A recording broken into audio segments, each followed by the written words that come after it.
ikasi egitasmo pedagogikoak hezkuntza hobetzeko proposamen bat egin du. Kalitatezko hezkuntza bermatzeko zoru pedagogiko eta etikoa. Hezkuntza hobetzeko gakoak. Horrela izendatu dugu, uste dugulako horrek pixkat izena ematen diola gaurko aurkezpen honi. Eskola hobetzeko, baina baita ere hazkuntza eta hezkuntzako baldintzak hobetzeko. Azken finean, herri oso bat, eta herri oso bat egon behar du hezkuntzaren atzetikan.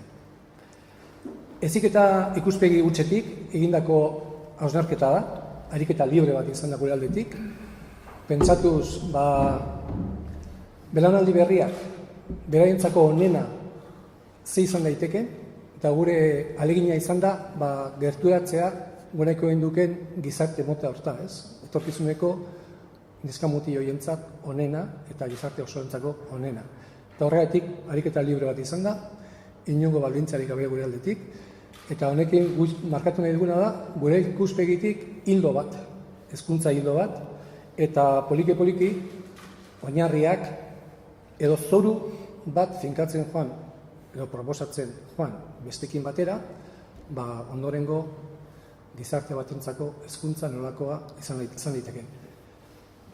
Badago arrizkoa momentu honetan, EAeko une koiuntural honetan geratzeko, edo batzuk hortik ikusteko, guk ez. Guk Euskal Herri osoa daukagu buruan, eta Euskal Herri osorako egindako proposamena da. Urtebeteko hausnarketa izan da, batez ere aurreko ikasturte osoa aritu gara honekin. Hor irakasle eta hezitzaile talde bat ibili da, sare guztietako irakasle eta hezitzaileak. Horiek oinarrizko lan bat egin dute, baina gero aditu asko egin ditugu bere proposamenak, egin dituztenak, bai psikologo, pedagogo, hezitzaileek, eta batez ere, Unibertsitate desberdinetako hainbat kide, bai Mondragon Unibertsitateko irakasleek, Nafarroko Unibertsitateko, Baionako Unibertsitateko, EHUko Unibertsitateko eta UEUkoak. Orduan oso sare zabala aritu da, horko ekarpenak egiten, azkenen forma ematen, guzti honi, eta hauxe da emaitza. Abiatu ginen diagnostiko batekin, eta pentsatuz, zer da gustatzen zaiguna gaurko hezkuntzaz? Zer utxunek ikusten ditugu? Zer arrizko ikusten ditugu? Eta horren arabera, egin dugu, gure identifikatu gako batzuk, 10 gako dira azken finean, eta horiek garatu. Da proposamen bat, eztabaidarako eta irikia mundu guztiarentzat. Aurkezpen ekitaldi honetan, hemen gaudenok, bakoitzak itzengo du bere partea, ezkerretik hasita Kontxa Izarna, eta Xabier Sarasua, dela irakasleak eta prozesu osoa ibili dienak, hausnarketa eta eztabaida honetan.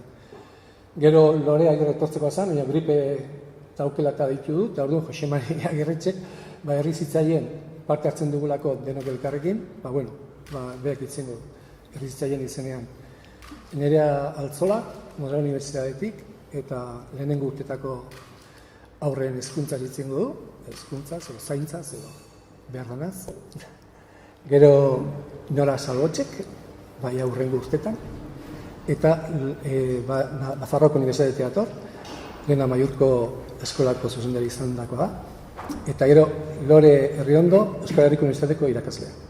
Orduan, hasiko gea gaia sartzen, eta edukitan sartzen, eta hasteko Kontxa Izarna itzengo. Aurra, garapena, hezkuntza, kalitatea, familia, eskola, jendartea, hitz potoloak, esan nahi sakonekoak denak. Baina denok berdin ulertzen ote ditugu. Noren ardura da hezkuntza? Norren erantzunkizuna? Non hasten da heziketa? Nork hartzen du parte heziketan? Galdera piloa eta erantzun piloa jasoko genituzke, ezta? Inork ez du zalantzan jartzen familian, etxekoen bidez jasotzen den heziketa dela oinarrizkoena eta garrantzitsuena.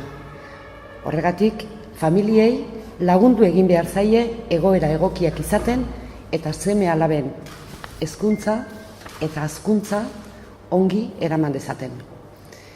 Heziketa prozesuan garrantzia handia duen beste elementu bat eskola da. Nola ez, besteak beste, bertan eraikitzen ditu haurrak, bizi guztirako oinarrizkoak izango diren hainbat egituraketa.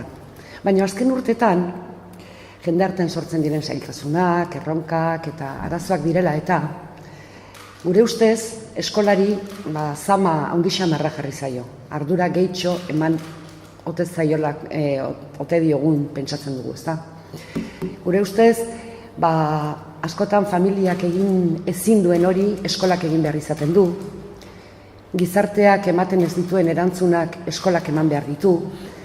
Eta horre guztiak eskolaren zama gainkarga handitu egin du. Gure ustez, zama hori arintzen lagundu behar diogu. Eskolak asko egiten du, dudik ez, eta seguruenik gehiago egin dezake, baldin eta baldintzak hobetzen badira. Adibidez, eta Europan ditugun eredu ditugun herrialdetako batazbesteko hezkuntza inbertsioa kontutan hartzen badugu, argi dago nabarmen handitu beharko litzakela hemen dagoen inbertsioa ere. Eta horrekin erantzi nahi nuke baita ere, haurra zenbat eta txikiagoa izan, orduan eta profesional hobeak eta baliabide egokiagoak jarri behar ditugula. Azken hamarkadetan askotan entzundaen esaldi bada, bai psikologo, pedagogo, hezitzaile, adituen ahotikan, duela bi mendetako egitura administratiboa daukagula. Gure prestakuntza pasaden mendekoa da, eta mende honetako ikasleak ari gara ezten. Esaldi horrekin ados bagaude eta gu behintzat hala gaude, zerbait egin beharko dugu egoera horri aurre egiteko. Zerbait egin beharko dugu gure gaurko egungo hezkuntza hobetzeko. Ikasiren ustez, hezkuntza herri guztiaren, haurraren inguruko komunitate osoaren ardura izan beharko luke. Haurra da jendartearen erdigunean dagoena. Familia, bizilagunak, auzoa, herria, guzti horren erdian dago haurra. Beraz, jendarteak izan beharko luke heziketaren protagonista. Eztea bere egitekoa dela sentitu beharko luke. Horixe da gaur hemen aurkeztu nahi dugun hezkuntza proposamen honen muina. Enfokea aldatu behar dugu. Hezkuntza hobetuko badugu. Badakigu hezkuntza gauza serioa dela, horregatik uste dugu hezkuntza guztion ardura dela. Eta guztiok hartu behar dugula bakoitzak bere erantzunkizuna. Bestetik, ikuspuntu aldaketekin batera, hezkuntza hobetzeko proposamen honek bigarren muin bat ere badu berekin. Haurra bere osotasunean hartu behar da kontuan. Horregatik, haurrek oinarri sendoak finkatzeko lehen urteak duten garrantzia aitortzeaz gain, etapa horretako bizi kalitatea bermatzeko neurriak proposatzen ditu. Eta hezkuntza prozesu osoan, pertsonaren askotariko konpetentzien garapena du ardatz. Konpetentziak aipatzen ditugunean, askotan ikasketetara bakarri mugatzen gea. Txikitan, afektibidadea, emozioak asko lantzen ditugu. Baina ez genduke astu behar, nerabezaroan, bizitzaren etapa guztietan horrek duen garrantzia. Eta irakasleak izateaz aparte, hezitzaileak gerala ez dugu astu behar. Eta orain Xabierre jarraituko du. Proposamen honek herri osoarengan jartzen du fokua. Horrek berekin ekarri beharko luke gaur egun bizi dugun zatiketa gainditzea, denontzako eta denok egindako heziketa aurrera eramateko. Hortaz, hezkuntza sistemak izan beharko du publikoa, bateratzailea, malgua, parte hartzailea eta soziala edo inklusiboa. Egitura eta antolaketa berri bati buruz ari gara hitz egiten. Berrikusi egin behar dira eskola egituraketa, herri egituraketa eta administrazio egituraketa. Horrekin batera, hezkuntzari benetan duen garrantzia eman nahi bazaio, hezkuntza arloan Europan erreferentzia direnen bidean jarri beharko dugu finantziazioari dagokionean ere, lehen kontxik esan duen bezalaxe. Beraz, xedezat hartzen badugu hezkuntzak sustatu behar duela gizarte justuagoa, parekideagoa, konfiantzan oinarrituagoa, lankidetzazkoagoa eta ekitatea naiz kohesio soziala, Egungo egoera gaindituko duen aurrera pausoa eman behar dugu hezkuntzan. Eta horretarako egitura aproposa eratu behar dugu. Hausnarketa honetan parte hartu dugun hezitzaile, irakasle eta aditu eta bestelako kolaboratzaile eta profesionalen ustez, Euskal Hezkuntza Sistema berriak 3 zutabe izan beharko lituzke. Lehenengoa, hezkuntza sistema bateratzaile berriak izaera publikoa izan behar duela. Finantziazioari eta hezkuntza eskuhartzearen segimenduari dagokionean, administrazioari baitagozkio eskumen horiek. Bigarren zutabea, ikastetxe bakoitzak autonomoa izan behar du bere hezkuntza egitasmoa garatzeko. 2 dimentsiotan autonomoa. Batetik, ikastetxeak berak erabaki eta eratu behar du egokia duen barne antolaketa. Izan ere, zuzendaritza prestatuak, aukeratuak eta lantalde iraunkorra osatuko dutenak behar ditugu.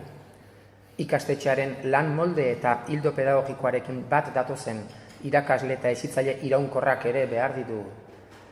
Eta jangelaren kudeak eta hezitzailea ere egin behar dugu, besteak beste. Eta bestetik, arlo pedagogikoan ere ez dugu estatuaren eta botere ekonomikoaren kortserik behar. Izan ere, gure ikasleak etorkizuneko gizartean bizitzeko prestatu ez ezik, ura aldatu eta obedezaten nahi badugu, jardun pedagogikoaren erdigunean jarri beharko ditugu besteak beste, ikaslea pertsona gisa den horretan aitortzea, bere identitate propioa gara dezan auspotzea, berez dituen gaitasunak garatzen laguntzea, komunitateko partaide izateko bideak jartzea, eta egiazki eleaniztun euskaldunak bilakarazteko baliabide eta neurriak erabiltzea. Eta 3. zutabea, ikastetxe hezitzailea ez ezik, herri hezitzailea ere behar dugu. Horretarako ezinbestekoak dira udalerriko hezkuntza eragileen arteko lankidetza, gertuko administrazioaren erabateko inplikazioa, eta herriko gainerako eragileen partaidetza. Esate baterako, guztien arteko lankidetzan herriko hezkuntza plangintzak egin eta gauzatu beharko lirateke. 3 zutabeak laburbilduz. Bat, administrazioari dagozkio izaera publikoa izango duen hezkuntza sistema osoaren finantziazioa eta hezkuntza eskuhartzearen segimendua. 2, ikastetxe autonomoak behar ditugula. Batetik barne antolaketaren nondik norakoa erabakiko dutenak, eta bestetik hildo pedagogiko propioa askatasunean finkatuko dutenak. Beti ere ikasleak osoki gara daitezen xedetzat hartuta. Eta 3, herri hezitzaileak behar ditugu, herriko haurrak, neskamutilak eta gazteak hezteko ingurune aproposak. Herriko hezkuntza eskaintzen udalaren eta herriko beste eragileen arteko lankidetza estuan.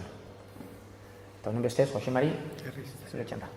Herri hezitzaileak aipatu dituzu eta herri hezitzaileen filosofia lana kontuan hartu behar da ezinbestean halako proiektu eta propuesta batetan.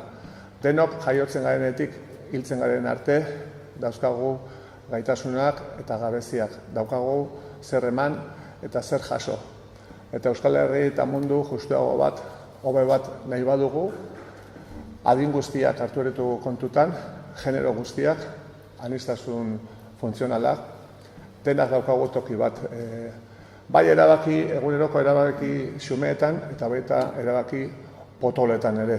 Ze mundua hain itxusia baldin badugu, segurazki izango da, sektore asko bazterrean izan ditugulako erabaki horiek hartzerakoan. Beraz, aurrekin egiten duguna, denontzat egiten dugu. Ez du inor bazterrean uzten. Etxea, eskola, herrigintza, administrazioa, elkarrekin prozesu parte hartzaileak martxan jarriz, egingo dugu, parekidea izango dan, herri bat, berdinetik berdinera begiratuko jogun, elkarri begiratuko jogun, eta harremanduko garen herri bat, ekologikoagoa, ekonomi justuago batekin, beste kultura batekin, anitz batekin, eta beste elkartasun batekin eta justizia batekin.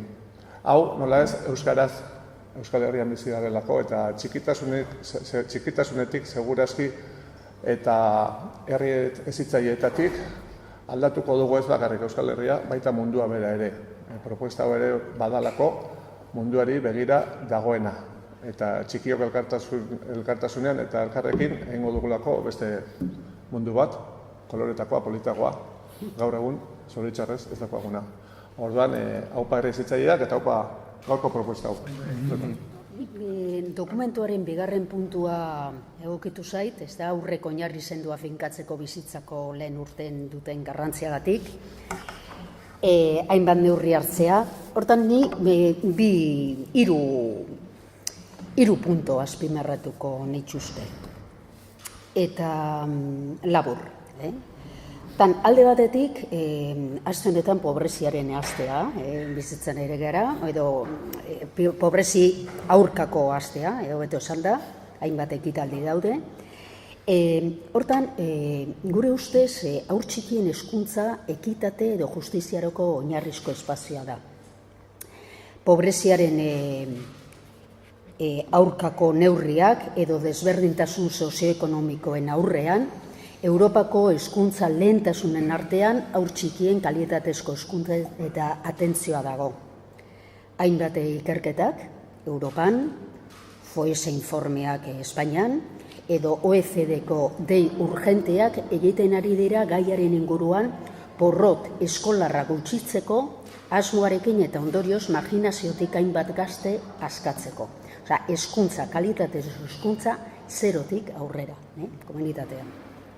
Bigarren puntua, bestalde, haur txikien hezkuntza, esperientzia honak asko dauzkagu, ezta? Eta aplikatzen dituzten esperientzia honi paradigma holistikoak, globalak eta ekologikoak, ekarpen oso garrantzitsua dira hezkuntza sistemarako.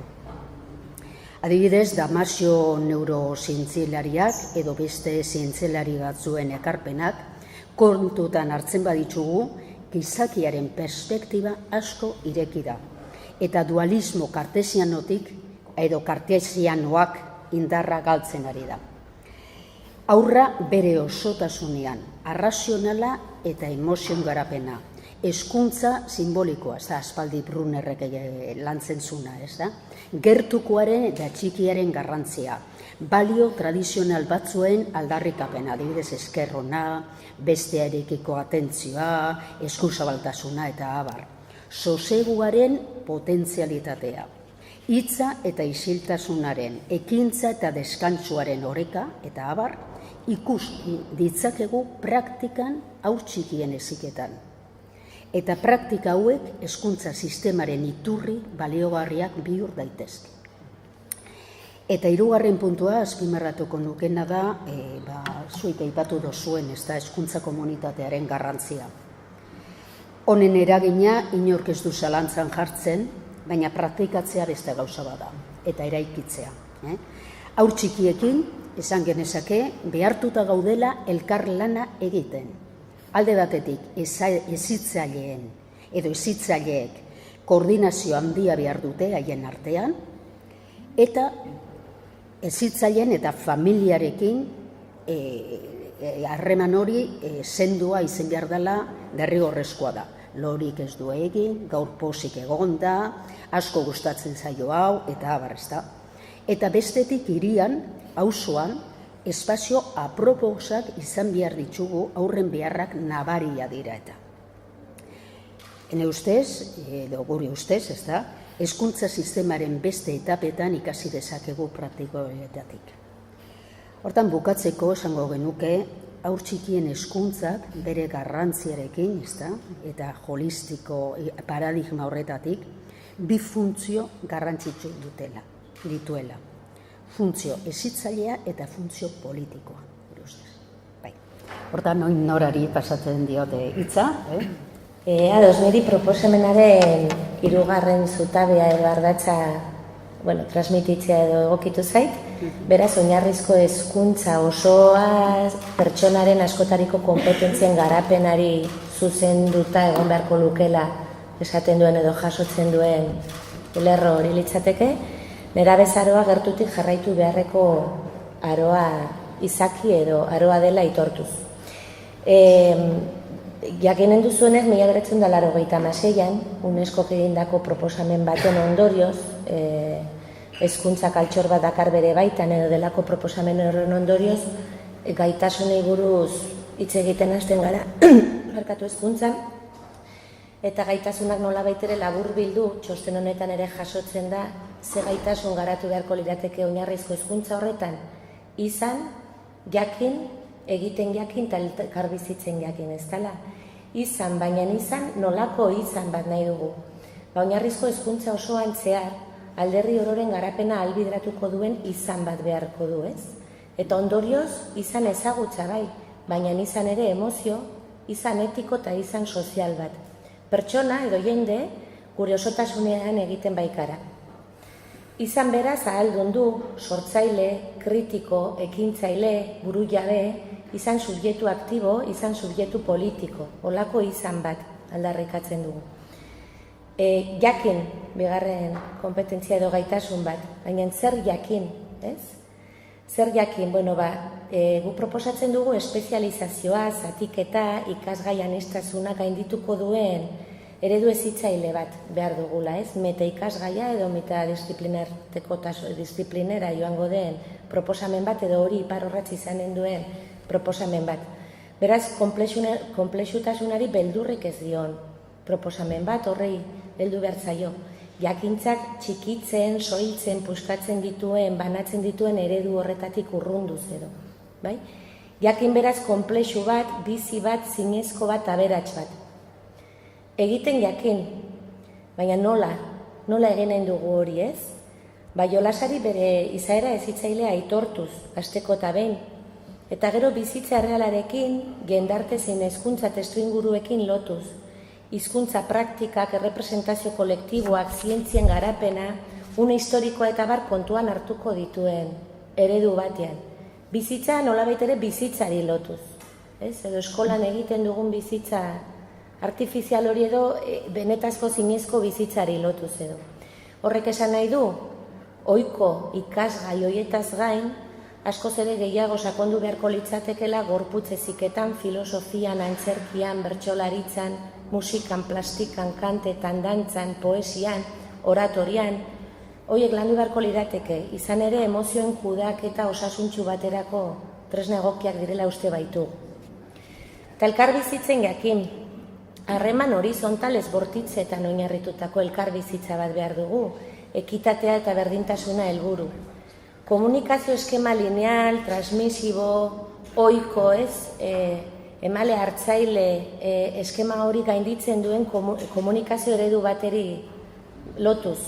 Komunikazio eredu hezitzaile balitzatekena, komunikazioa modu horizontal, parte hartzaile, hibridagarri, aldean hitzeko batean ulertzen duena, potentzial konplexu bat. Hortan oinarritutako komunikazio eredu batean elkar bizitzen ikasiko dugu. Eta hau guztia, ebaluatu beharko dugu, ez dela. Hasieran, bidean, bukaeran, berriz hasiera berri batetara itzultzeko beraz etengabe ebaluatu beharko dugu, ebaluatu zertarako, ikasteko, aurrera egiteko, aldatzeko, hobetzeko. Kalifikazioa eta etiketatzea gaindituko duen beste eredu bat behar dugu, horiek alde batera utzi eta erregulazio eta autorregulazioa helburu daukan ebaluazio eredu bat behar dugu. Autonomia zainduz, maitatuz. Izan, jakin, egiten jakin, elkarbizitzen jakin, euskaraz eta euskaratik.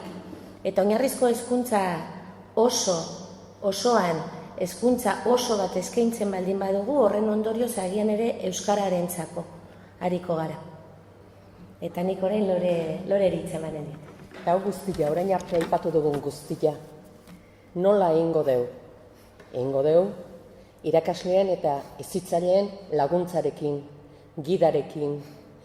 Eta herria da hezitzailea, guztiok gara hezitzaile, guztiok prestatu behar dugu erantzunkizun horretan. Eta zesanik ez horretan profesionalak izango direnak, irakasleaz gainera, hezitzaile ere badiren horiek. Bai eskolan, zein eskolatik kanpo. Eta horiek prestatu behar ditugu, orain arte aipatu ditugun kompetentziatan, baloreetan, Hoietan guztietan zergatik zikusiua ikasi gaineaz, ez dugulako irakasteik guk geure ganatuta ez daukagun hori. Beaz, nahi baldin baditugu pertsona osoak, pertsona sortzaileak, komunikatzeko gai direnak, beren buruaren jabe direnak, hauek guztiak landu beharko ditugu hezkuntza prozesuan, irakaslegoaren prestakuntza prozesuan. Eta haiek erabiliko dituzte giltzarri hauek subjektuen hezkuntza prozesu horretan, nor izate horretan gidari. Haiek lagunduko diote nor bere buruaren jabe izaten eredu horretan, etorkizuneko subjektuari. Bertatik abiatuta, herritik bertatik abiatuta mundura zabaltzeko, bertako kulturatik abiatuta, bertako hizkuntzatik hasita, beste hizkuntzetara, beste kulturetara zabaltzeko, guretik emateko eta besteengandik jasotzeko, osatzeko aniztasun horretan, aniztasuna horrela ulertzen baitugu, ez dago uniformea den aniztasunik. Eta hoiek guztiak gauzatzeko prestatu behar ditugu taldetasunean, prestatu behar ditugu eredu desberdinen jabetzan, prestatu behar ditugu nor bere buruaren jabe izate horretan. Eta horrek guztiak eragingo du, aipatu dugun proiektu berritzaile, berritu, etengabean bizi berritzuko dugun hori behar dugun, hori gauzatu ahal izan dain. Eta Jose Mariri itzuli zitza. Dokumentu hau gu eskaintzen dugu bai administrazio desberdinei, hezkuntza eskumena dauketen administrazio batez ere, baina baita ere herritarrei, eskolei, institutuei, udalei, gertuko administrazioko diren udalei, pentsatu dugulako askoz ere ahalmen eta eskumena handiago izan badutela bere herriko hezkuntza antolatzeko. Da plazamentu bat guztiei egiten diguna, denoi eskaintzen digu, hau irikia da, hau ez dago ez iritsia. Orduan, elkarrizketarako beste tresna bat besterik ez da. Da horrela planteatzen dugu. Da eskaintza bat, herritar guztiei egiten zaiena dokumentu honekin.